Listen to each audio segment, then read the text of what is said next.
Okay. Welcome, everybody, to today's Lunch and Learn. I'm your host, Jean Hannon. We are joined today as well by Long Island Women in Tech President and Founder, Stefana Miller. And I also see Shauna out there, so a very active group. And it's great to see so many people turn out for this. I do want to call out before I do a discussion and introduction, is that a lot of the Long Island Women in Tech communications are happening via our Slack channel. So I'm going to post that information in the notes and really encourage that everybody join the Slack channel as a great information for a great resource for information sharing. So for getting to today we are excited to welcome Rachel Richter, who is Vice President, Analytics, Insights, and Operations at Dun Bradstreet. And she is going to share a lot of great information with us. As a little background, I met Rachel in March when I attended the Qualtrics X4 Summit. And Rachel led a presentation on this topic right after I attended the keynote speaker, Oprah Winfrey's presentation. So I almost have a little shout out because Oprah opened for Rachel. So I thought that was great. I reached out to Rachel after her discussion because I found it so interesting and just asked her if she would share it with this group. And Rachel, thank you very much for not just agreeing to do so, but being so enthusiastic about this every step of the way. So as I said, everybody, you're going to be kept on mute just to keep the background noises to a minimum, but we do want this to be interactive. So when you have a question, if you're not able to talk because of your work environment or anything, just type it in the chat room. If you are able to, then take your phone off of mute and ask a question of Rachel. And without further ado, I'd like to turn it over to Rachel and enjoy. Thank you. Jean, can you give me a thumbs up that you can hear me? Perfect. Okay. Thank you, guys. I'm so sorry because my voice is absolutely horrible today. I'm very under the weather, but as I said to Jean, I was not going to miss this opportunity to speak to all of these wonderful women and men who may be on the phone today. So thank you so much for inviting me. And as Jean mentioned, it's been wonderful to work with Jean, and I hope to stay engaged with this group quite a bit going forward. So let me skip right ahead, as I can't skip. Okay. Jean, do I have to do anything to move my deck forward? Or no? If you're sharing your screen, it should just progress. There we go. There you go. Wonderful. I just had to reactivate. Okay. So we'll talk a little bit. Hopefully everybody read the preview. I'm going to skip the introduction about myself until the end because I'll talk to you all a little bit more about my career, how I landed where I am, about my team, but we'll save that for the latter part of the presentation. For this part of the presentation, I'll talk to you more about a specific use case at Dun Bradstreet that we went through recently using analytics and data and insights and some wonderful results, business results that we saw as a result of it, and kind of what did we have to do to get there. So Jean actually laid out these objectives so beautifully that I stole them. So we'll talk about how you merge operational data with experiential data. We'll talk about analytics that you can use to identify your most important customers, how we create a closed loop feedback mechanism within Dun Bradstreet and stay very, very connected to our business partners. And then as I mentioned at the end, we'll talk a little bit about my career and my team. And as Jean brought up, please, if there's something on a slide that you want clarification on or anything else, if it spurs a thought, please feel free to stop me. And it'll give me a break for my voice too. Okay, so hopefully many of you have heard of Dun Bradstreet. It is one of the oldest Fortune 1000 companies in the United States. So we've been around since 1841, and we were originally founded all about helping businesses understand information about other businesses to decide if they should be lending them credit or loaning them money. And as you can see on the slide, one of our favorite fun facts is that over the course of our history or heritage, we've had 4 US presidents work for Dun Bradstreet. So there's a lot of pride in our brands. Our proprietary asset, hopefully many of you know, is the Dun Bradstreet DUNS number. And that's the unique identifier that we use to understand and identify a company and all of the different locations and subsidiaries within a company so that we can open up all kinds of information about that business to other businesses. And as I just mentioned, hopefully you heard it, we were founded with the business that we call our finance solutions or our trade credit business. And that's both I would say, a benefit and not a curse, but maybe a little bit of a detriment in that we're very, very known. We have very loyal customers in our credit business, but we do so much more as a company. We offer sales and marketing solutions to help customers know where to target their campaigns. We offer abilities to master data and bring together, unify your data across your enterprise. Information about supplier and vendor risk, compliance, and custom analytics. So what I'll talk to you about today is a little bit, it's important to note that because it's a lot around the use case that I talk about and why it's so important that we leverage our great customer base to help grow Dun Bradstreet in the future. And as many of you know, although this wasn't in my Qualtrics presentation, Dun Bradstreet recently went private. And so we were bought by a private equity firm. And that's been a very, very interesting journey. I mean, they're getting very focused on not only cost, but what's going to grow the top line. So my team has had even more of a pivotal role in directing our business in terms of how do we improve retention and how do we grow not only our customer base, but grow what our customers are buying from us, because that's really our biggest opportunity. So I'm going to set the stage for the problem we're trying to solve, because I always teach my team, if somebody comes to you with a request, always ask them, what is the business problem you're trying to solve? Because sometimes people think they know what to ask you, but they don't. So I use that advice throughout my career. Is you have the right to ask the whys. You have the right to ask what the person's trying to achieve. And ultimately, you are the expert to advise them. So customer opportunity. As you see, we have finance highlighted in the top. That's really our key line of business for a lot of our sales and revenue. We're a 177-year-old company. The majority, when I mean majority, I can't give you an exact number, but let's say it's above 3/4 of our customers buy us in one line of business only. So sales and marketing or trade credit or supply comply, and not across, or even buy a single solution. We as a company serve 90% of the Fortune 500. Those are our customers and a big lion's share of our revenue. So we have a very, very rich client base to work with. As well, when we started to use our predictive analytics to size our opportunity, we learned that 75% of our growth potential at Dun Bradstreet is by cross-selling and upselling our current customers, not by getting new companies, not new logo, or however you would refer to that. And getting to that place, in your journey, right, with data and analytics, to be able to make very specific, use all your analytics to put together very specific challenges or insights that can help drive the future of the business is really important. So I hear people around the walls of Dun Bradstreet citing this number all the time. Nothing makes me happier.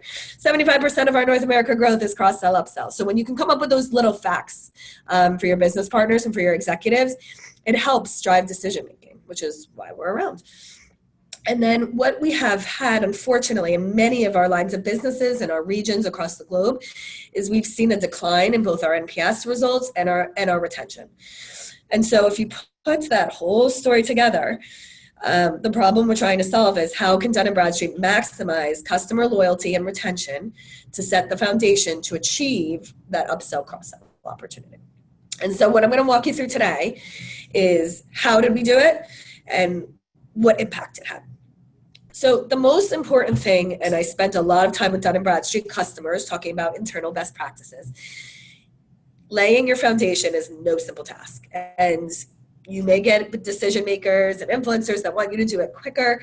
And I'll talk to you today about, what's a good enough product, to go with, and how you can get started without spending too much time building the perfect modeling custom analytics portfolio or building the perfect data warehouse. So for us, what we needed to do to be effective to solve this problem was 3 critical components. And I have double arrows across this visual because it's not in any order. You could be doing them simultaneously or you could do them in any order, but you ultimately need all of them.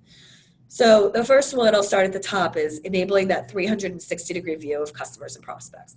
We'll spend time on these on the following slides, so I won't go too much into it here.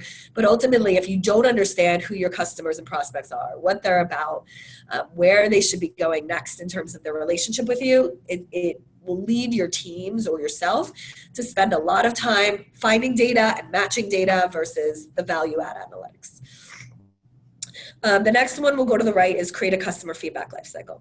So to understand why you're not retaining customers or why customer loyalty is decreasing, you have to look outside. And so many companies, including Dun Bradstreet for a long time, have used internal metrics only to make decisions. And you can't use operational metrics without combining it with feedback from your customers or even your prospects. And how do you marry those together to really make decision making? And one of the things I'm excited about is we are laying out our corporate goals now. We're a little late due to the privatization, but there are customer metrics all over our value measures now. And that's been a slow journey. It may be a slow journey for your companies, but you have to keep pushing that in terms of what are the right ways to measure impact. It can, of course, be profitability, but you have to couple that with those customer metrics. And then the last... Rachel, go ahead. Oh.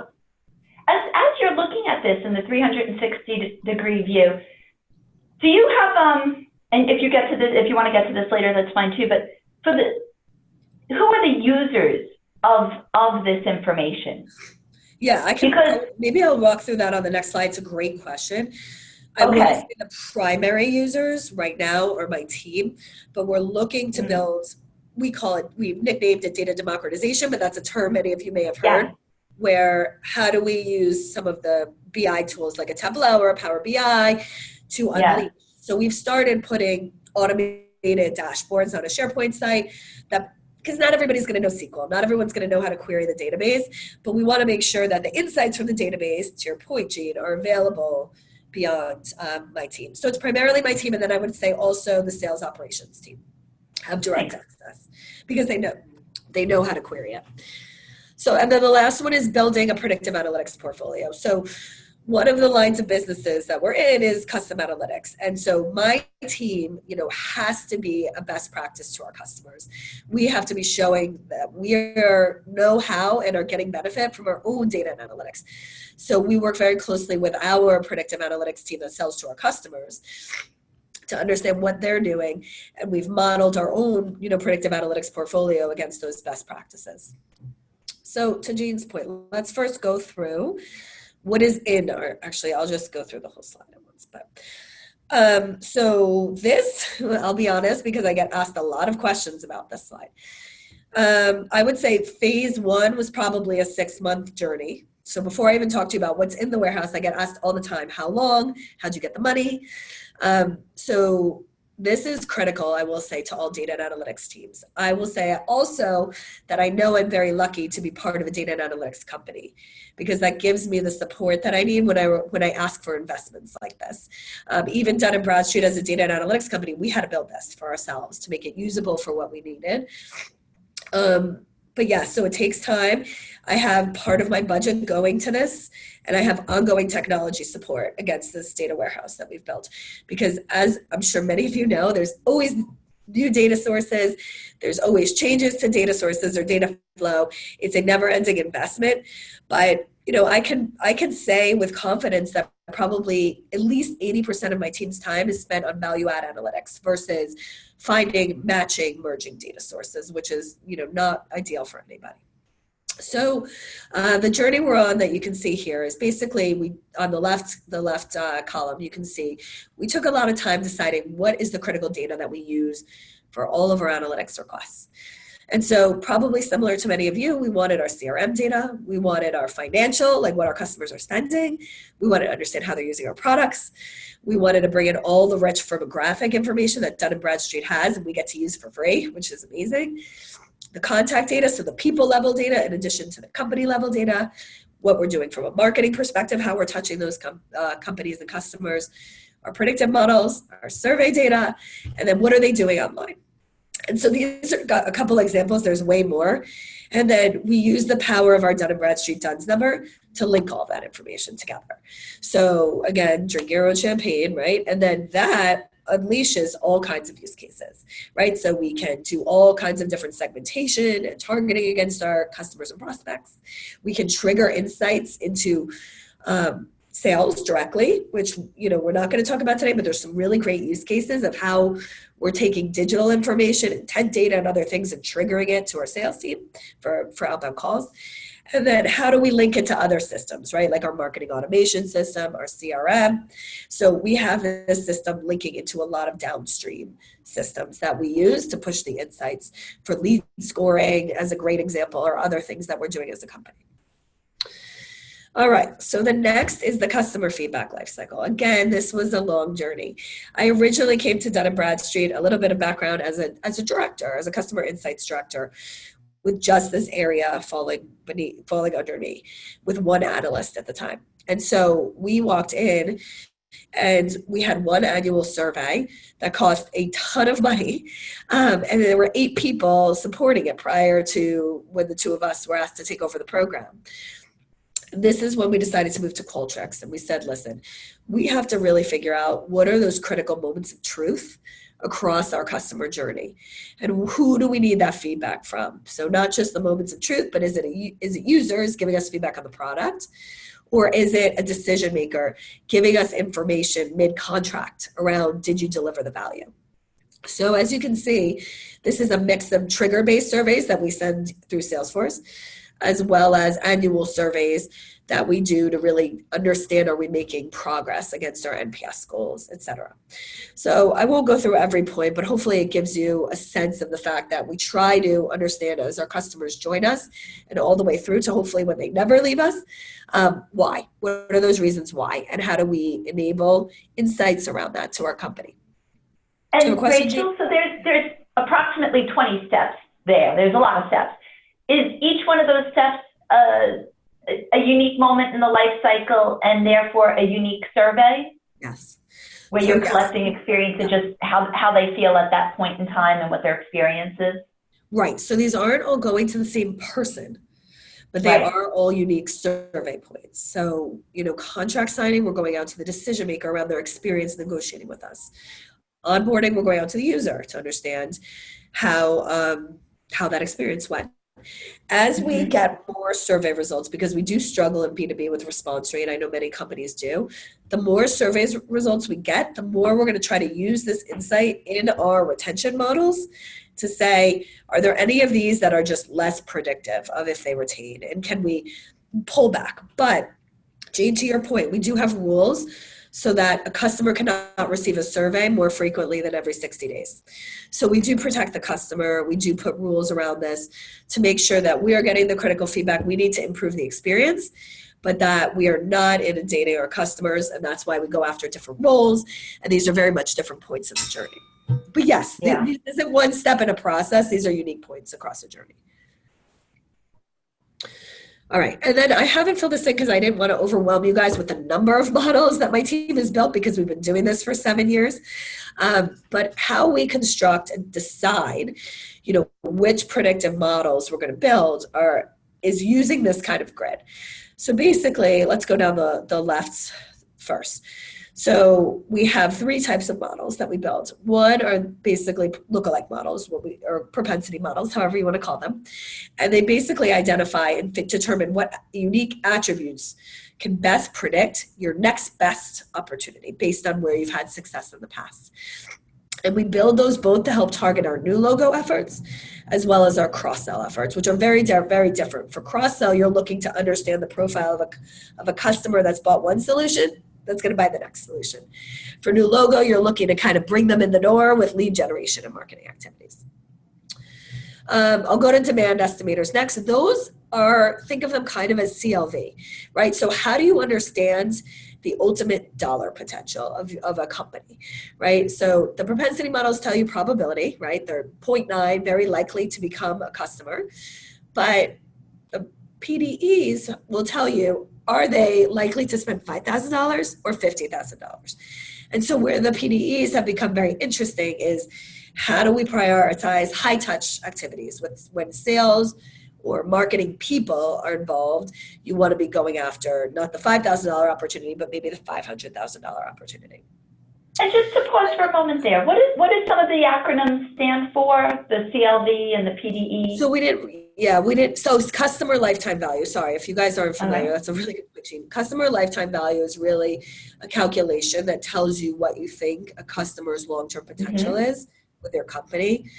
Yeah. Typically, to get to that calculation, you'd be using a merging of predictive analytics and some survey data to understand competitive environment, who else they're spending with, because ultimately you're trying to not just get to your own market share, you're trying to get to the size of their wallet, right? We kind of, in the near term, have taken a little bit of a shortcut. That's why we call them peer-based demand estimators. Basically, our models, we're not doing the full kind of market surveying. We have a fairly small team, but we are doing the lookalikes of this is a growing, large, high-tech company that's spending $1 million with us. This company is the exact same type of company, but is only spending $10,000 with us. So their gap is, $990,000. Yeah. So that's the kind of analysis that we're doing, and that's really been helping sales try to understand, who looks like their customers in their own portfolio and what should they be selling them, right? Based on what that best in class or, gold standard customers buy. And what tool are you using to build your models? Because a lot of the folks here are really on the development side. Yeah, so we have a lot of people that are, I got asked this question after Qualtrics. In general, I don't force anybody on my team to use a specific tool. I let them use what they're comfortable in, which sometimes costs me a little extra money, but we have people using things like SPSS, SAS, and R, I would say, are the three most prevalent on my team. And we have different people that have comfort in different tools. R doesn't cost any money using that. And then for the technology development, we're working with our technology team, and I think that we're mostly using Amazon Redshift from architecting our data warehouse and how we store it and how we design it. All right, let me go through the last one because it'll be very important. Attrition models, which we'll talk about a little bit more. Those were really interesting development because when we became a team, we actually started saying, oh my gosh, we can do better on the retention side. Even though we had healthy retention, it had been going down. We built all these retention models, 2, 3 product-based retention models, and we could not get our company to adopt them. People just didn't trust that a model could outpredict what they knew about a customer. So the team got a little deflated, which you'll see in my lessons learned later. And I said, you know what, stop it. At that point in the journey, we had moved into marketing from our data and analytics team. And I said, marketing's way more focused on growing new business. Let's refocus our efforts and build propensity models. And that's what we did. And so quickly, we got a ton of buy-in in marketing. We started proving the value. And lo and behold, soon enough, we started getting demands for the retention models. And the retention models basically tell you who we believe is most likely to either drop a product or line of business completely or decline in their spend. And so I'll talk to you about, in this use case, we'll talk a lot about how did we put those models to work and how did we use them to improve retention. And then the top is just showing, we constantly have to make decisions around which GM. All of the GMs are always asking for advanced marketing, finance, they're always asking for more models in their line of business. So we constantly have to be trying to understand the impact of where we're going to build a new model and make decisions across our business units. Do you have a question, Jean, there? Yeah, no, but this one slide is a lot. It's a really, it's a great framework. At its highest level, if you were to kind of summarize, it sounds like for every line of business, you're developing a specific type of model to help them answer their specific business question, and prioritize it by a metric such as size of wallet or the propensity to leave. Yeah. So how would you kind of summarize overall this framework? So we use this as a framework to just determine where and when and what we're going to build from a predictive analytics portfolio. But to your point, Jean, I think it's a combination of two things. One is my team analyzing our own financial performance, because what we don't want to do is constantly be reactive to somebody's requests, right? We want to be able to say, we built a supply and compliance attrition model because we saw retention rates go down year over year, even if that business unit isn't mature enough yet to use it, we're still going to push that conversation. So it's a combination of, one, us observing trends and seeing where we need these models to potentially help us get back to growth, and two, a combination of that GM, general manager's priorities and where we think we can support them. So right now, like as I said, as we look at our BU or business unit priorities for 2019, I'm sure we'll have a couple of new potential models that we want to build. But at this point in time, like across these areas, we probably have 40 models that we're running live. So we really want to think carefully around when and how and what do we need supplemental to that, because it's already, most of them are automated, but it's still a lot for our partners to be able to consume and understand. The one thing we are looking at for 2019 is use case level modeling. So instead of just saying, they're a target for our trade credit solutions, are they kind of that basic report pulling use case, or are they an API, type use case? Like, where do they fall in the sophistication chain? So that's kind of the next journey for us. But yeah, it's just a construct, Jean, for us to look at, one, what we've built, and two, help us prioritize what we will build. And this is an example for any of you that are interested in predictive analytics. This is an example of how one of these works. So we took, up here, you can see an example of one line of business attrition model.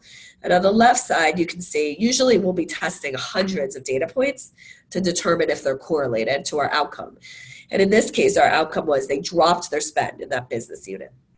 And so the 5 that tested positive, highly correlated to a retention drop, were their industry. So certain industries tend to drop more than others. Their trends in spend behavior. And when we went into this one a little bit more, it kind of led us to customers that have been getting year-over-year price increases over 3 years of time, right? They get to the point where if they don't feel like they're getting value, but they've been spending more year-over-year, they start to question and potentially seek competition. We use 2 of our scores, credit score and financial stress score. Those are D&B offerings. One is how likely a company is to pay delinquently, and one is how likely a company will end up in bankruptcy. And then tenure also played a role. Most specifically, customers with high tenure do tend to stay with us longer. Customers with shorter tenure tend to leave us. So there's a lot of efforts right now on how do we spend time on first-year customers to ensure that they're happy, that they're using, they're onboarded, because that's a very high-risk point for us if they're not getting value. I'm sure many companies. And so on the right-hand side, what you see is how these models work. And I won't go through all of this data because it's a lot. But if you look at the bottom line, the total, what that shows you is there's a 7.82% overall attrition rate among this population, right? And so our task is, can we build a model that helps us do better by concentrating the risk in a much smaller population, right? And that's 18,745 customers. And so if you look at that top, it's not a decile because it's 20, but that top segment, you can see that we were able to achieve a almost 41% attrition rate using past, we recast this on past data to validate it. And so that gives us, as you can see on the right, a 5.2x lift on the overall attrition rate. So we know by going after 937 customers that we're going to capture, the 384 over the 1466, I believe that's somewhere around 25% of all attriters, just by going after 1/20th of the population. So what these models let you do is they let you get very specific and not waste resources, right? So then when we go after retention efforts, we would typically say, let's start with the first segment. Let's see if we can move the needle, because 41% attrition rate is horrible, as you guys can see. Nobody wants a 41% attrition rate. So what can we do to improve the rate on these customers? And if we can do something meaningful, then maybe we'll scale it down. But we usually advise starting really with that top segment and figuring out and that really is where we pass along to business partners. Here's what we know. The activation will advise on the testing and whatnot, but the activation really sits in the hands of sales and marketing in terms of product, of what they're going to do. And what I love about this is you take so much complexity. If you look at all of the small circles inside the line of business attrition model, or line of business attrition model, so much complexity of input, and then for the business user, literally, all I need to understand is that a traffic light means green is good, yellow is a little bit of a warning, and red is bad. And I just need to know that, and all of the analytics are done for me. Yeah, and that's a big thing we'll talk about. It's a really good call out in the activation portion, which is coming next, is that if your analytics, if you don't have a great partnership, your analytics aren't consumed, they aren't easy to understand, I firmly believe don't spend the time building them, right? Because the truth is, analytics for analytics' sake don't change your business. They're great in terms of knowledge and insight, but ultimately where you need to go is be able to show that they're having impact on the bottom line, on growth or on retention. All right, so activation. So now you have your foundation, those 3 parts we talked about. And then to Jean's point, like how do you bring this quote unquote to market with whatever business partners you're working with? So I broke that down again into 3 areas, right? So first you have to drive people to consume the insights, because if they're not even looking at them, they're not consuming them, there's little chance that they're going to do anything with it. Secondly, and I think this is largely underrated with data and analytics teams, is you have to build a trust with a business partner. You have to build like those deep relationships. Sometimes it takes getting into the nitty gritty well beyond that chart I just showed you, but that person also having the trust and the believing that you have insights that that team doesn't have. And I'll be honest with you, like we've had to do a lot of proving to different sales leaders or marketing leaders that our analytics work. We had an exercise recently where we had the model and the sales leaders score risk of renewal before the renewal time.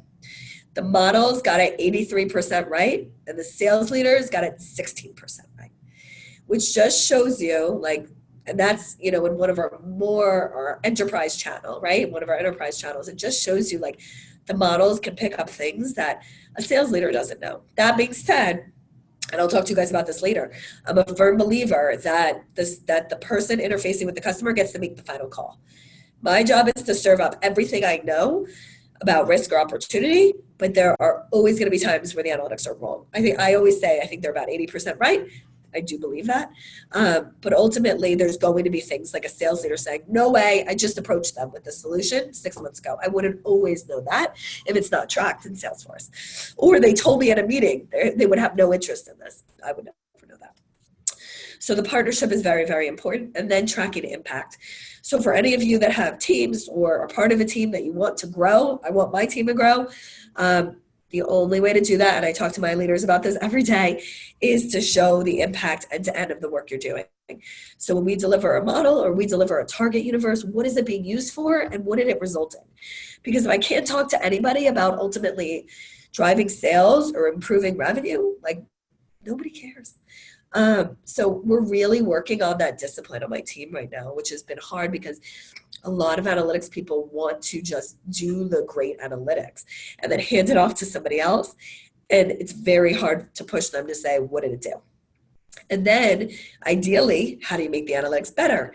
By knowing how they performed, because you always need that closed loop feedback. Is there a question, Gina, on the phone? No? Okay. All right, so consumption. So where we really focused for consumption was, for this use case, we worked with sales. It's not always sales. For this use case, it was sales. And we said, sales uses the CRM, which is Salesforce in our case, right? How do we put something native for them to understand what's going on with the customer every day? And in terms of customer feedback and in terms of what the models are telling us. So if you quit, hopefully this is fairly simple. These are all made up numbers. But if you look at the top portion, it's telling you in aggregate for that account, could be any customer, what is the NPS, which is a 14. We consider anything 11 or above average based on B2B standards.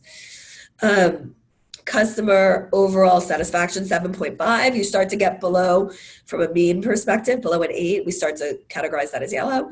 And then likelihood to repurchase is a 9. So those are great. But what you see, if you look down further, is that the NPS has degraded year over year. And so as an individual, it's really important for this person to say, oh my goodness, one, my NPS is still high, but it's down 10 points. So prior year NPS was a 24 and it's now at a 14. What's going on there? And then if you look over to the right, remember that big life cycle of surveys, this puts a lot of those transactional surveys right in front of the person interfacing with this account. And if you look at this, you could say, okay, training and customer service were okay, but something went really wrong with this customer's implementation, right? It's red. So this gives the salesperson, what kept me up at night when I started this role was that my team had all these amazing insights tied to our customers, but the people supporting those customers couldn't see it all the time. And this could help every meeting, every interaction, from customer service to sales to marketing, if we all know this stuff. So that's the top half, is really the trends around the customer feedback. The bottom half is what the predictive models are telling you. And as you can see, on the far left, we are seeing risk for two of our lines of business, one that's more moderate. And so when you pull this all together, right, you have to kind of think about, as an account person, what am I going to do about this account? And I'll get to that next. So first was making it available for consumption. The next was building a process. And we had amazing partners in our sales operations team. And so what we did, and you can kind of see it here, although it's not fully complete, is we served up our analytics inside kind of a Salesforce report. And then ultimately, what we let the salesperson do, you can see in the renewal risk severity column. I didn't put all the columns here for you guys, just for brevity purposes. But that renewal risk severity column, based on what I was saying before, is the salesperson or the customer success person making the final call. And you can see here, there's times when they agree with us that it's low risk. There's one where analytics said low risk and sales said high. That's fine. I'm totally good with that. Because as you see on the left-hand side, like I said to you guys before, analytics plus sales intelligence equals precision. So I really believe in infusing those things together. So this happened on a quarterly basis. We would pull the analytics, and it would be 6 months ahead of renewal. I'll talk about this on the next slide. And then the salespeople would be held accountable by their leaders in sales operations to fill this out. So we'll walk through what happened. Did they fill that out in Salesforce? Yep. Okay. All in Salesforce. Yeah. So it all stays together, that whatever the model said, they get their own opportunity to give a review by client, by line of business. And then you get to do you see what actually occurs from the client if they left, and you get to understand whose predictions are stronger. them 6 months ahead of renewal. So I'll walk you through the slide. So basically the analytics are refreshed. They're always on in that Salesforce account dashboard, but we refresh them into that Salesforce report 6 months ahead of the client's renewal date. So then the salesperson looks at the analytics and makes the final call on yes, high, medium, low, right? And then those in the middle, those that come out with a high risk assessment 6 months ahead of renewal, that are deemed high risk, had detailed action and account plans put against them by a group. It could be the data team, the product team, whoever would be needed based on the client's or customer concerns, and putting detailed focus around how can we stop this? How can we prevent them from leaving? And so the big back to the business impact is that we took a baseline, right, around accounts that were deemed high risk, and we watched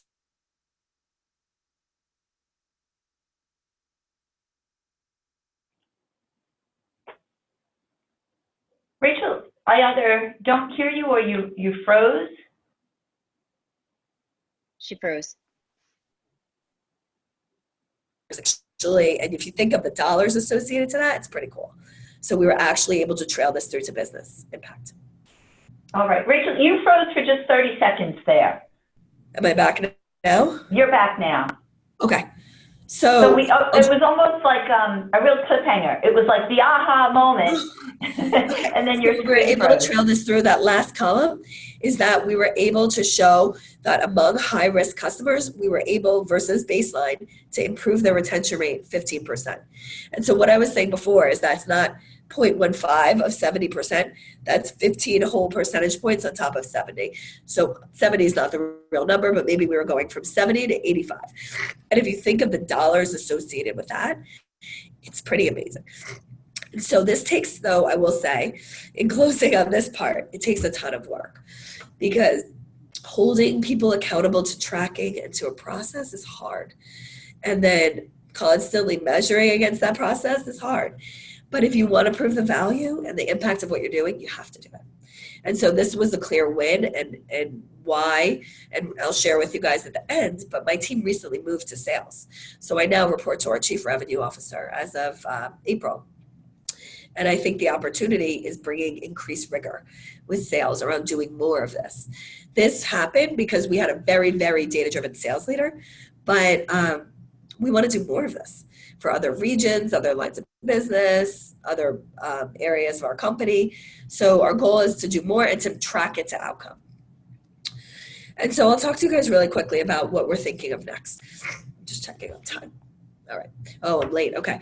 So I'll go quick, Jane, because I know we want to cover career. So these are some of the triggers. Really what is next for us is how do we start putting these things in motion? So we don't want to be relying on people going to a dashboard to understand if their customers are at risk or understand if there's growth opportunity.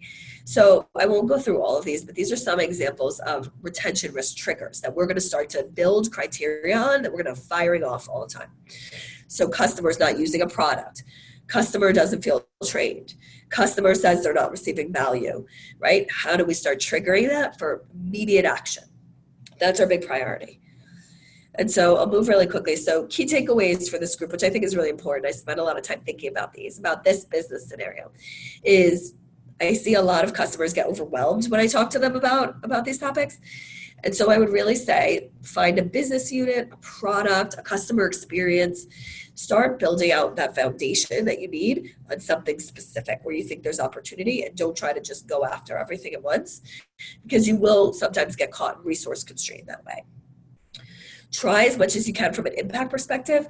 It's very, very hard to test, but try.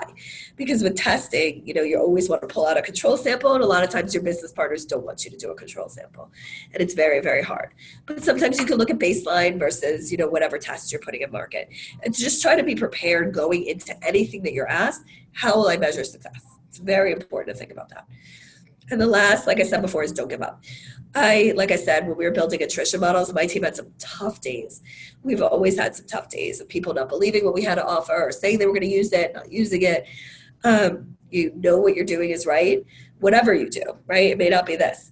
So find people that you can partner with in your company that will be your advocates. I found that is so important, to have people advocating for me and believing in my team and saying, I will hold your hand and we'll do this together and we'll co-own the impact. So don't give up. All right, I'll spend just a minute and then you guys can ask me questions on a little bit about me and my career. So I've been at Dun Bradstreet about 7 years now. And like I said before, I started in a director role with one person. And there have been tons of changes, unfortunately. I had a team of 30, but it's been carved up a little bit between marketing and sales. So I now have a team of about 18. But over the course of my journey at Dun Bradstreet, there have been a lot of promotions, right? And I say that to you guys because when I started at Dun Bradstreet, I didn't know how long I was going to stay at Dun Bradstreet, right? It's all about, how do you develop your team? How do you build the internal relationships and confidence in what you're doing? Because within a year of being here, somebody said to me, hey, do you have any internal analytics background? And I said, actually, I do. Because I had been in AC Nielsen, I had been in internal broadcasting, and I did. And then I had a pitch for it, but I got a promotion and then a couple other promotions after that. So lesson here is like, one, don't always know going into a new company what you think you're going to get out of it. And it's very, very worthwhile. A lot of people focus on their external brand. Up until about 2 years ago, I focused mostly on my internal brand. I think sometimes people don't put enough focus on how you build your internal brand, how you make sure executives know who you are, know what you do. Critical business partners, when asked the question about what you do, because they will get asked those questions, understand that, or your team. And so for me also, back to the journey is I specifically looked to build my path across different industries. What I did didn't change that much, but I worked in media. I worked in financial services. I worked in consumer packaged goods, and now I'm in information services. And so I think the more that you can bring a breadth of experience, right, to your career, the more that you'll be respected. And the truth is, like, I get asked a lot about, well, what do you want to do next? And for me, it's like I've never over-engineered my own career path. It's just always worked well for me not to do that. I don't know if that's the same for others or not, but I know this is what I want to do. So, and it's always been what I want to do. If you're not as clear, I would make sure you have mentors and you're exploring, other career opportunities in your company. I have leaders that work for me that want to try new things in our company, and I'm very encouraging of that. So I would say always think about, is this what you want to do? And maybe either a bigger version of it or a different company, or are you willing to go sideways, right? And try some other kind of discipline. And those questions are critical for you to always be thinking about, to think about what is your next path in the journey. And so right now, like where I'm squarely focused is my external presence. As G mentioned, like I've been speaking a lot externally. It's a muscle I hadn't built as much other than one-to-one customer meetings. So that's one, bit of growth opportunity for me. And two, it gives me more exposure to other industries and other companies and make sure that I'm pushing those best practices in for my team and challenging them. And part of that, as you guys see below, is another challenge I brought to myself is, can I start to give a voice to what my team is doing? So I write on our website and I share those, we have a Dun Bradstreet social network that people share my articles. It's really cool. So I started that about a year and a half ago. I started writing about different use cases that my team is exploring. And why I wanted to do that was not just my external brand, but I was so proud of the work that my team was doing. I wanted to give it a voice. And so salespeople now can take these little articles to their customers and say, I know you should buy this, or believe in the results because our team internally is using them. So, the other point I would make here is there's all kind of angles you can take, even if you're in the role you want to be in, but you want to do more. I've searched those out for myself. I have several casual mentors. I don't have a specific mentor I go to for everything. And I have a lot of great relationships. I don't go with specific questions, but really I lean on myself to push myself. And I found that's been really helpful. Great. We have one question on the, I think really kind of getting more of your thoughts on this internal brand and getting executives to know who you are, especially probably for those who are earlier in their career. So if you're a manager or an admin level role, yeah. My thought is you probably don't always need to have, the senior VP know who you are, but maybe you really need the directors and the VPs to know who you are, because that might be how you navigate up. But yeah. What are you thinking about when you're early in your career? How do you get executives to know who you are? So one, I was a big self-communicator, and not to the point where it's obnoxious, but like promoting not only my work, but even if I had a small team, things that we were doing. And I guess, and a lot of times I was lucky because and it's really important to build a relationship with your manager's manager, right? Whatever level that is. I see great examples of that in my team where people that don't report directly to me will just take it on themselves to write to me about something they're working on. And I love nothing more, because sometimes things like that get diluted, right, as they go up the chain. So, one is, don't piss off your boss, because there's a balance there. But think about a way, and even maybe tell them you would like to do it, of sharing some of the things that you're working on or the big initiatives in your mind up the chain a little bit. The other is asking for skip levels. And, some leaders do them all the time and some don't. But I try at least once to twice a year to do skip levels throughout my team and it's a lot of time, right? Because after you go down from your directs, you have a lot more people in the next layer of the organization. But even if that leader's not doing skip levels on their own, just tell your manager you'd like to request a skip level. I actually recommend this to my husband. I've been self-employed too long. What is a skip level? Is that getting an advancement higher than just the next one? No, sorry. A skip level just means a meeting with somebody that's your boss's boss. So it just means somebody's skipping a level when they're meeting with you. It's actually an HR term, a skip level meeting. So it's a recommendation for leaders to not only meet with the people that report to them, but to have quote unquote skip level meetings, which are the next layer down. And so if you're not ever having those, I would ask for them. Like, they are actually a best practice. So one, I would think about opportunities to communicate. I've never been shy about trying to package up, and I do it on behalf of my team as much as I do it for myself, right? Things that we're doing, just remember with executives, it has to be clear. I mean, whoever, even up 2 levels, it has to be clear, it has to be packaged consistently. You know, the deeper I go within my team, there's more detail. So really think about the message you want to convey and how you want to link to those people and impress them. So yeah, that's what I would say, Jean. Like, just one, don't be shy. 2, you know, I always tell my team this: if there are meetings that I am having or my leaders are having with somebody really important, either we try to invite the person doing the work when possible, or sometimes the person doing the work asks to be invited. And so also look for opportunities where you might want to present your own work. You know, a lot of leaders don't want to present your work for you, and a lot of leaders will do this anyway. But if you feel like your work's getting presented without you there, ask if you could go. Because a lot of times that's how you start to build your brand, right? New exposure to new people. And I know we're almost at time, so I just put this up for you guys. Jean had asked me, how do you structure your team? So these are kind of the 4 pillars of how I structure my team. I have talked to some others with similar roles to mine, and it tends to be somewhat similar, always a little bit different. Kind of that predictive analytics and modeling and data warehousing is that left. The next group does a lot of the targeting and segmentation work. The green is really the customer market research arm. And then the last one is all about impact measurement. So how do we set goals, measure success, and you know, how should we be using BI and dashboarding to be sharing results and impact? And my very last slide, which we don't have to spend a lot of time on, but if we send out the deck, is just kind of like, what are our big bets for the year? So we're trying to build kind of a what we're calling a market sensing capability. Like, how do we use all the insights we have available to stop responding to requests and instead looking for trends? How do we get tighter on measuring business impact? How do we get to the next layer in terms of Jean's question, which was spot on, which was, can we take the 360-degree view and make it relevant for business partners versus just my team?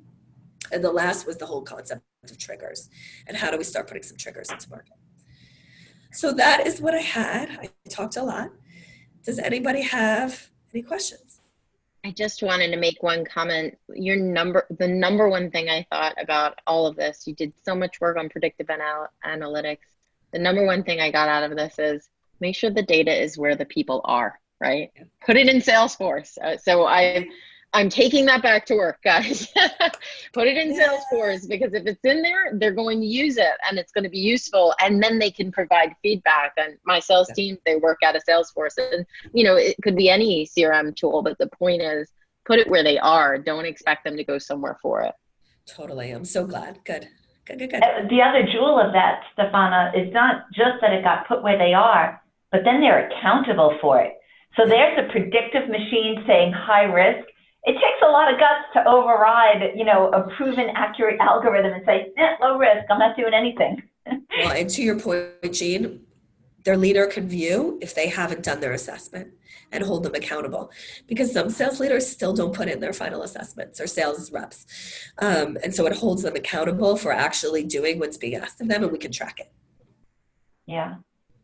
And I love the ending that you're thanking us with all the diversity, all the languages. Sanskrit is a big favorite. I recently wrote a Sanskrit thank you. So I appreciate all of that.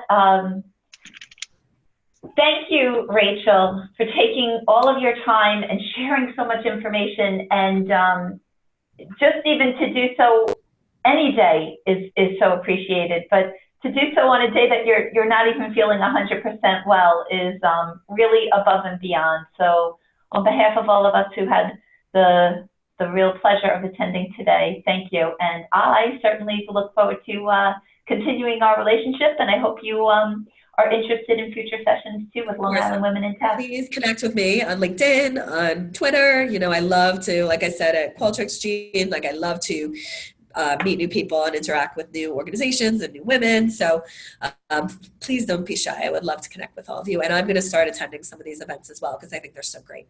So thank you for having me. All right. Wonderful. Thank you, everybody. Enjoy the rest of your day. Bye.